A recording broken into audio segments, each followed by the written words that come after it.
नमस्कार, आप देख रहे हैं क्राइम तक। मैं हूं अश्विनी सिंह। यूपी के भदोही से एक बेहद ही हैरान कर देने वाला मामला सामने आया है।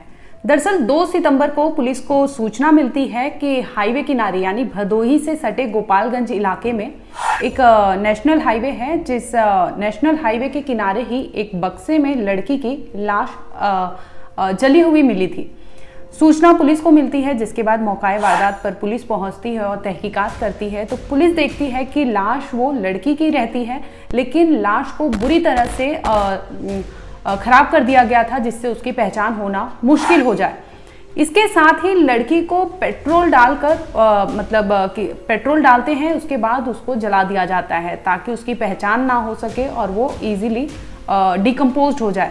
लेकिन जैसे ही पुलिस पहुंचती है तो बॉडी को पोस्टमार्टम के लिए भेज देती है। इसके साथ ही तहकीकात में जुट जाती है।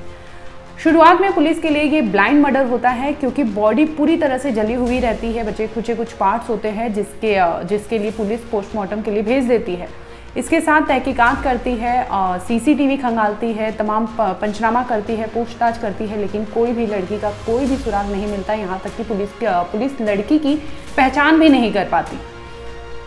इसी बीच पुलिस अब अपने अलग अलग एंगल से जांच करने लगती है। इसके साथ ही पुलिस नेशनल हाईवे से सटे जितने भी सीसीटीवी हैं उनको खंगालने में जुट जाती है। तकरीबन 100 से भी ज़्यादा सीसीटीवी खंगालने के बाद पुलिस के हाथ एक सुराग लगता है, जिस सीसीटीवी में एक लड़का दिखाई देता है जो ठीक उसी तरह का बक्सा लेकर अपने बाइक पर रखता है और उसके बाद वो ट्रैवल करता है।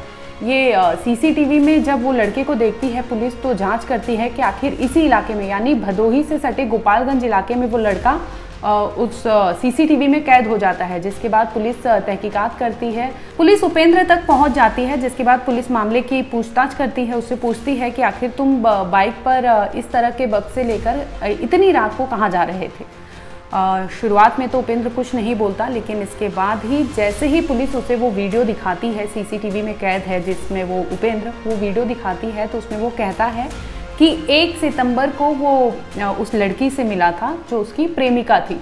इनका कुछ समय पहले से ही प्रेम प्रसंग चल रहा था। जहां उपेंद्र रहता था उसके आस-पास ही वो लड़की रहती थी, जिसकी वजह से इनकी दोस्ती होती है और देखते ही देखते ये दोस्ती इनकी प्यार में तब्दील हो जाती है। इसके बाद उपेंद्र वाराणसी जाता है। वहाँ पर वो एक फ्लैट किराए पर लेता है, जहाँ पर ये दोनों मुलाकात करते रहते हैं। लड़की दिन में आती है उपेंद्र के उस घर पे, दिन गुजारती है। इसके बाद वो रात में अपने घर चली जाती थी। ऐसे ही वो 1 सितंबर को भी उपेंद्र से मिलने वाराणसी पहुंची थी, उसके घर पे किराए के मकान पे।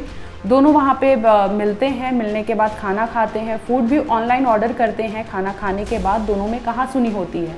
हालांकि पिछले कुछ दिनों से उपेंद्र लगातार अपनी गर्लफ्रेंड से कुछ बातें शेयर करता था, जिसे लेकर उसे कहता था कि तुम लड़कों से बात करती हो, मुझे ऐसा शक है। लेकिन लड़की कहती थी कि ऐसा कुछ नहीं है, ये तुम्हारा वहम है। उपेंद्र नहीं मानता, लड़की पे लगातार शक करते रहता है। इसी दरमियान वो 1 सितंबर को भी इसी बात को लेकर दोनों में कहासुनी हो जाती है। तो लड़की भी अपने घर जाने के लिए कहती है। वो उपेंद्र को छोड़ के कहती है कि मैं अपने घर जाऊँगी। इस पर उपेंद्र गुस्से से आग बबूला हो जाता है और फौरन लड़की को अपने घर पर ही ज़मीन पर पटक देता है, जिसके बाद वो लड़की के ऊपर आकर उसका गला दबाता है और उसको मौत की नींद सुला देता है। हालांकि लड़की अपने बचाव के लिए काफ़ी छटपटाती रहती है, हाथ पैर मारती है, लेकिन उपेंद्र उसकी एक नहीं सुनता और उसे मौकाए वारदात पर ही ख़त्म कर देता है। अब लड़की की लाश पड़ी होती है, यानी उपेंद्र की गर्लफ्रेंड उसके किराए के मकान में पड़ी होती है, जिसे देखकर उपेंद्र को समझ नहीं आता कि आखिर अब करे तो वो करे क्या।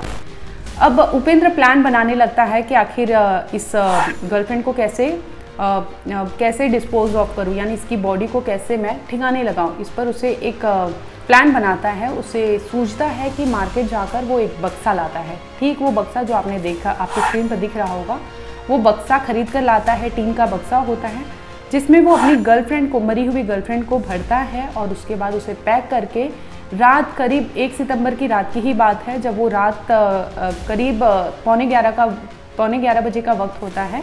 सुनसान सड़क होती है, जिसमें वो वाराणसी से अपने बाइक से वो बक्सा रखता है अपने बाइक के पीछे और बाइक लेकर वो भदोही यानी करीब 40 किलोमीटर का डिस्टेंस बताया जा रहा है वाराणसी से भदोही का। वो 40 किलोमीटर का सफ़र करके भदोही के गोपालगंज पहुंचता है। गोपालगंज के नेशनल हाईवे के करीब वो जाता है, जहां पर वो देखता है कि सुनसान सड़क है, कोई भी नहीं है। हालांकि जिस सीसीटीवी में वो कैद हुआ है उसमें देखा जा सकता है कि एक व्यक्ति भी नज़र आ रहा है जो साइड में बैठा है, लेकिन उपेंद्र को किसी की कोई परवाह नहीं होती। वो सिर्फ उसके दिमाग में ये चलते रहता है कि उसे लाश को ठिकाने लगाना है। इसके बाद उपेंद्र बाइक से उतरता है, बाइक से पेट्रोल निकालकर वो लड़की बक्से पर छिड़क देता है, जिसके बाद उसे आग लगाकर मौत के हवाले कर देता है। यानी वो सबूत मिटाना चाहता था, वो जो भी उसकी गर्लफ्रेंड की पहचान मिटाना चाहता था कि अगर वो जल जाएगी बॉडी तो उसकी पहचान नहीं हो सकेगी। और होता भी वही है कि पुलिस स्टार्टिंग में उसे ब्लाइंड मर्डर केस ही रजिस्टर करती है, क्योंकि कोई भी खुलासा नहीं हो पाता। आसपास पंचनामा करती है तो भी लड़की के बारे में कोई जानकारी नहीं मिलती। इस मामले को लेकर पुलिस ने क्या कहा, आइए एक बार आपको सुनवाते हैं। दिनांक 2 को हमें सूचना मिली थी कि थाना गोपीगंज क्षेत्र अंतर्गत लालानगर टोल के पास एक अज्ञात शव महिला का, जो कि जली हुई अवस्था में था और बक्से में था, प्राप्त हुआ था।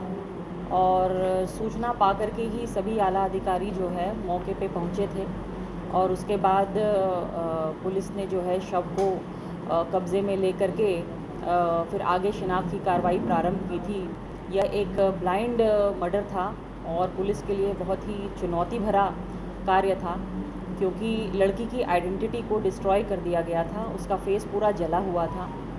परंतु फिर भी थाना भदोही की जो गोपीगंज की जो पुलिस की जो टीम है और अपनी सर्विलांस की टीम है, एसओजी की टीम है, स्वाट की टीम है, इन्होंने दिन रात मेहनत करते हुए और अपना विवेक का परिचय देते हुए इन्होंने सीसीटीवी कैमरों से मदद ली और इस घटना को ट्रेस किया और अल्टीमेटली हम लोग अपराधी तक, जिस अपराधी ने ऐसी बीभत्स घटना कारित की थी, उस अपराधी तक हम लोग पहुंचने में सफल हुए। प्रकरण क्या था, उन दोनों के बीच किस तरह का विवाद था, किस कारण से उसने ये हत्या की, घटनाक्रम किस तरह से था उसका? युवती का प्रेम प्रसंग किसी और से भी चल रहा था और त्रिकोणीय प्रेम प्रसंग के मामले में क्षुब्ध होकर के आरोपी, ये जो अभियुक्त है, इसने इसकी हत्या की। जहाँ पे ये रह रहा था जिस कमरे में, वहाँ का इसने क्या बताया कि क्या हुआ, उस दिन क्या हुआ था इन दोनों के बीच, किस तरह से इसने हत्या की? देखिए, अभियुक्त जो है वह किराए का मकान लेकर के उस लड़की के साथ वहाँ पे दिन का समय गुजारता था और जिस दिन ये घटना हुई उस दिन किसी बात को लेकर के कि उसका किसी और से प्रेम प्रसंग है, कहा सुनी हुई थी। इसने मना किया, लड़की ने नहीं माना, तो इसने उसका गला दबाया और इसको ज़मीन पे पटक करके इसको मारने की कोशिश की। जब इसे लगा कि लड़की मर गई है, तब इसने ये पूरी योजना बनाई कि इसको इसके डेड बॉडी को कैसे हम डिस्पोज़ करेंगे। इसके क्रम में इसने जा कर के एक बक्सा लिया, जिस बक्से में भर करके और बाइक के पीछे रख करके हाईवे पे, ये वाराणसी से निकल करके हाईवे पे दूर लालानगर टोल के पास एक सुनसान जगह पा करके इसने उस बक्से को वहाँ पे डिस्पोज़ किया और लड़की की आइडेंटिटी को मिटाने के लिए इसने पेट्रोल से उसका चेहरा जला दिया। फिलहाल आरोपी उपेंद्र को पुलिस ने गिरफ्तार कर लिया है। उससे पूछताछ में पूछा गया तो उसने बताया कि उस गर्लफ्रेंड का किसी और से भी संबंध चल रहे थे। वो फ़ोन पर लगातार बात कर रही थी, जिसकी वजह से उसने अपनी गर्लफ्रेंड को लाख समझाया, मनाया, लेकिन वो नहीं सुनी। जिसके बाद वो 1 सितंबर को अपने घर पे बुलाता है, दोनों साथ में खाना खाते हैं। खाना खाने के बाद हाथापाई होती है। हाथापाई इस कदर बढ़ जाती है कि वो लड़की को गला दबाकर मौत की नींद सुला देता है। इसके बाद वो बाकायदा अपने बक्से में भरकर उस लड़की की लाश को ठिकाने लगाने जाता है, जिसके बाद पुलिस को सूचना मिलती है और सूचना इस कदर मिलती है कि मामले का खुलासा होता है और पुलिस उपेंद्र यानी कातिल उपेंद्र तक पहुंचती है और उसे गिरफ्तार कर लेती है।